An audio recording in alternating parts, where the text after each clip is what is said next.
Kembali lagi di podcast Nusantara TV. Masih bersama saya Marco Tanggulun dan juga Bang Ropan dan Bung Harpa. Kita lanjutkan lagi perbincangan kita, Bung Harpa tadi. Dilanjutkan. Iya, soal jaga gawang ya tadi yang sempat terputus. Jadi sebenarnya ya kalau kita saya tadi berharap sebenarnya Martin Paes kan fit, kemudian nanti 2 pertandingan dirotasi. Satu mungkin Emil, satu Paes, satu sebaliknya. Tapi kita semua tahu Paes tidak bisa tampil karena ada cedera pangkal paha. Di bangku cadangan ada Nadio dan Hernando. Kalau menurut saya nggak ada salahnya juga dirotasi. Cuman tinggal siapa nih yang dirotasi. Kalau Emil udah pastilah minimal satu match dia mainin. Mungkin nanti tanggal 8-nya si Nadio atau Hernando bisa saja. Karena kita nggak tahu nih situasinya Martin Paes seperti apa.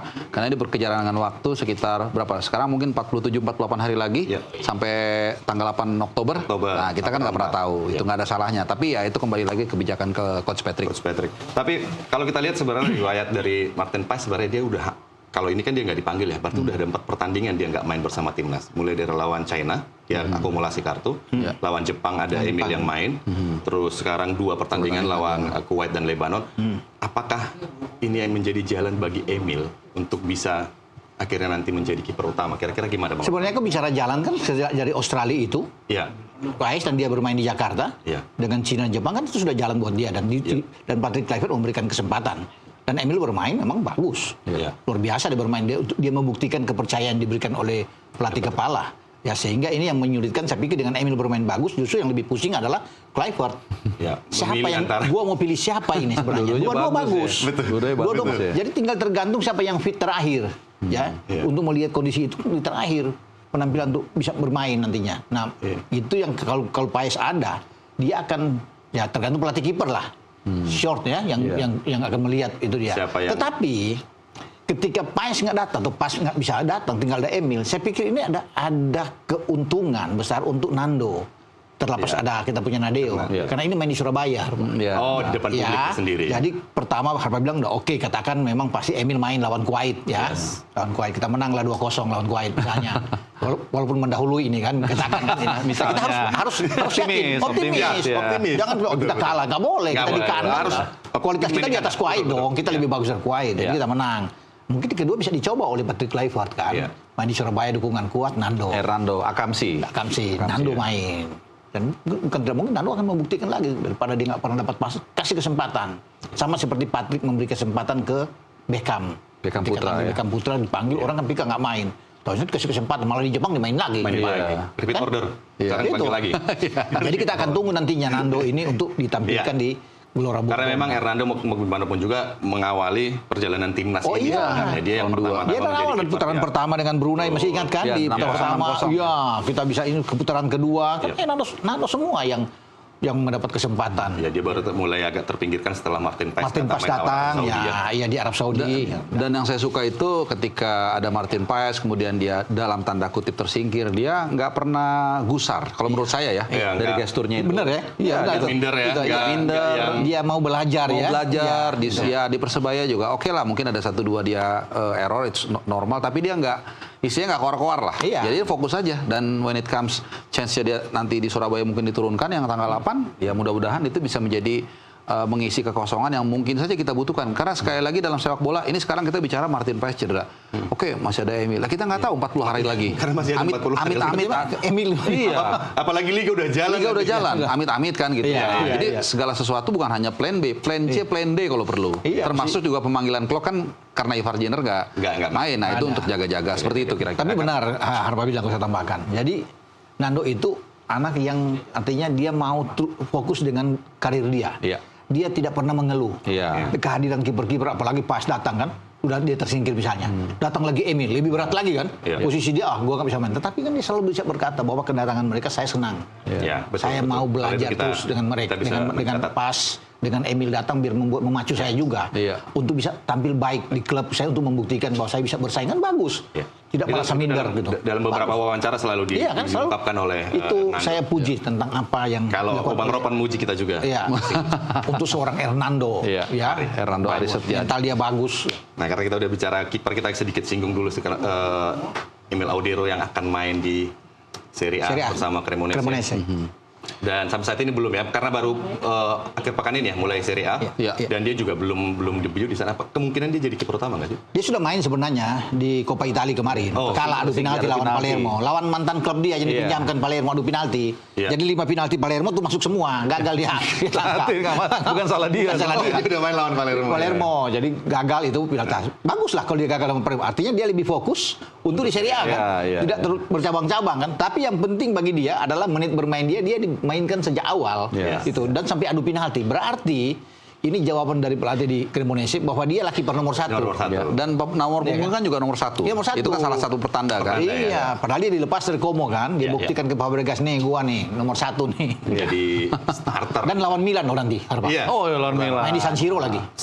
Cremonese lawan Milan, Sassuolo Napoli. Juara bertahan Napoli. Kapan dulu kita membayangkan pemain kita lawan Milan, lawan Napoli? Benar kan, kapan kita? Sampdoria yang ada dulu. Siapa si Kurniawan dulu ya. Dan Kurnia Sandi juga dulu. Sandi main di sana. Sekarang ada lagi nih main di Sassuolo sama main di Cremonese, main lawan Milan lawan. Dan di Belanda juga 2 klub kan di Renders di PEC Zwolle dan juga Nijmegen si Vernon juga di papan ini juga 2 kali menang dua-duanya. 2 kali menang dua-duanya, luar biasa.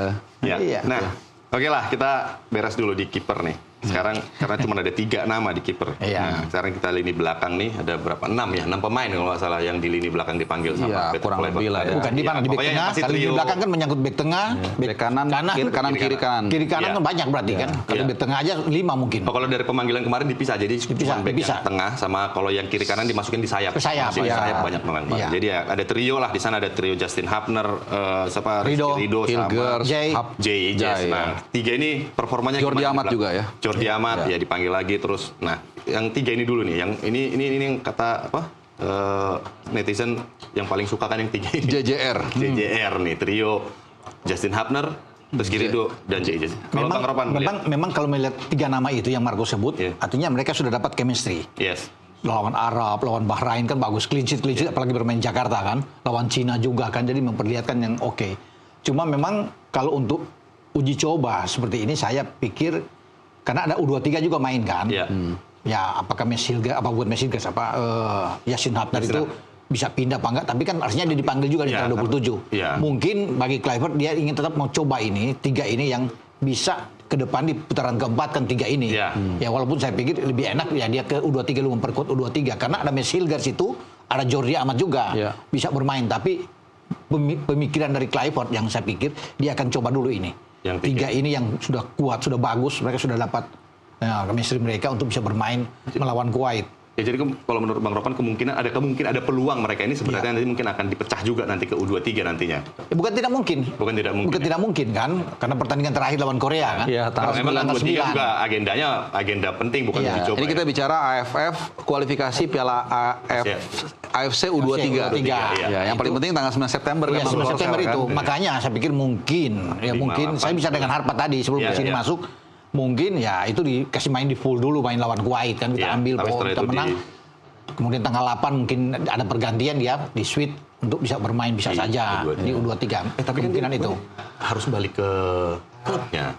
Ya itu mungkin kan klubnya juga masih libur. Nah, tapi Solo udah harus main dong. Siapa ini yang bisa Justin Hapner dan juga Marcelino Ferdinand yang mungkin aja 23 yang masih umurnya masih di bawah 23. Mungkin aja dia tanggal 5 main di senior. Kemudian nanti tanggal 9 dia main di AFC U23 lawan Korea Selatan. Apakah mungkin kita nggak tahu. Tapi yang pasti satu begini. Kalau kita lihat ya, back ini kan ada center back ada 5 tadi. 5. Di luar JJR itu ada Jordi Amat sama Mes. Nah, sebenarnya kalau kita lihat, ini mungkin aja saat yang paling menarik untuk mencoba 4 back. Kenapa saya mengatakan itu? Karena kalau kita lihat di Sassuolo, Jaitses itu dalam formasi 4 back. 4 back. Hilgers di Twente 4 back juga musim lalu. Kemudian Hapner pun di Fortuna Sittard CB kiri dalam formasi 4 back. Mungkin ada pertimbangan dari tim kepelatihan kenapa nggak kita coba? Karena selama ini sejak Patrick Kluivert megang tim nasional senior nggak pernah ada friendly match. Ya kan langsung lawan Australia ketemu H-2 baru ngumpul full. Dan itu pun nggak bisa langsung latihan semua. H-1 baru official training. Artinya mungkin saat inilah untuk bereksperimen, walaupun kita tahu kalau kalah ada konsekuensi poin kan, tapi ya siap nggak terlalu peduli lah, who cares kan, as long as dia bisa dapetin something, coba 4 back, jangan-jangan ini bisa satu opsi untuk mengelabui atau membuat lawan juga nggak terlalu gampang untuk memecah pertahanan kita. Karena kebetulan itu tadi beberapa pemain itu di klubnya itu mainnya di 4 back. Iya, justru Verdong malah dinamakan terakhir main CB kiri ya Pak, iya, Bung Ropan ya. Betul. Gitu. Iya. Jadi memang ada peluang-peluang untuk bisa karena mungkin kan skema baru selama ini kan saya lihat mungkin pelatih-pelatih lain, apalagi calon lawan kita kan Irak dan Arab Saudi, mereka sudah memahami mungkin lawan Indonesia pasti bermain 3-4-3. Main back karena sudah sering ketemu kan dengan Arab kita di putaran ketiga, apalagi dengan Irak sampai di Piala Asia kita ketemu sama mereka. Ya kan, jadi mereka tahu sekali nih skema Indonesia ini dari CSTY ke Kluivert ini begini. Nah bisa juga seperti Harpa bilang coba dengan 4 back ya, atau coba bermain dengan 5 kan tinggal di lapangan, fleksibilitas di lapangan kan.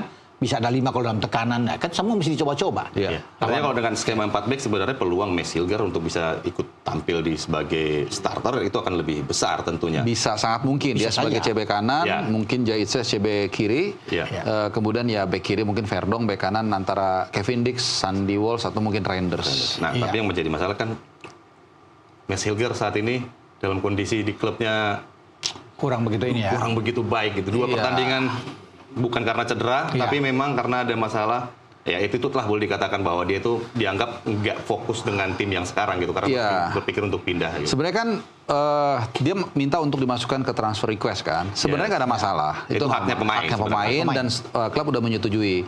That's why di pertandingan terakhir di pramusim, ketika timnya main dia di pinggir lapangan pakai baju biasa, dia mendukung lah gitu. Cuman kan nggak ngerti kenapa proses kepindahan ini stagnan. Akhirnya klub berpikir seperti ini, loh ini kan saya udah gaji kamu nih tiap minggu. Lah kamu gimana, jadi pergi atau enggak? Karena kalau pergi kan lumayan dapat dana segar. Karena dia masih 2026 ininya. 2026. Jadi kan win-win solution, dia pun bisa segera main, bisa merecovery ke kebugarannya. Kalaupun nggak jadi, ya langsung aja bantuin. Karena Twente juga kemarin agak shaky juga ya, Bung Ropan ya.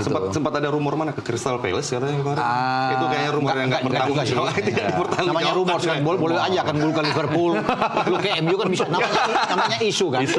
Rumor itu bisa aja keluar kemana-mana kan, kita bisa lihat isu. Ya. Jadi ya boleh lah kalau sekedar rumor kemana-mana ya jangan langsung termakan juga. Tapi yang pasti semoga ya, maksudnya kondisi di klub ini nggak berpengaruh dengan dia saat main di timnas gitu. Tapi kalau dia nggak main bisa berpengaruh gitu. Harus cepat sama kayak Tom Hai juga kan, harus cepat dapat klub. Itu harus dilihat juga Marco. Tapi memang klubnya itu ingin cepat-cepat dia pergi dapat duit.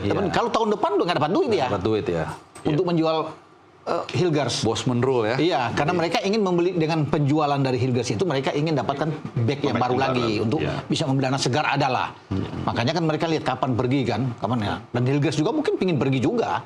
Dia mungkin cari klub, cuma kan siapa klub yang sudah benar-benar firm untuk ambil dia itu kan, tadinya mau ke Spanyol lah, mau kemana ya kan? Juga ke Spanyol gitu kan. Cuma kan belum pasti kan, sudah ada yang pasti, sudah hitam di atas putih enak. Ya, gitu. Dan ini baru lini belakang yang kita bicarain, udah harus break lagi. Jangan kemana-mana, tetap di Nusantara TV.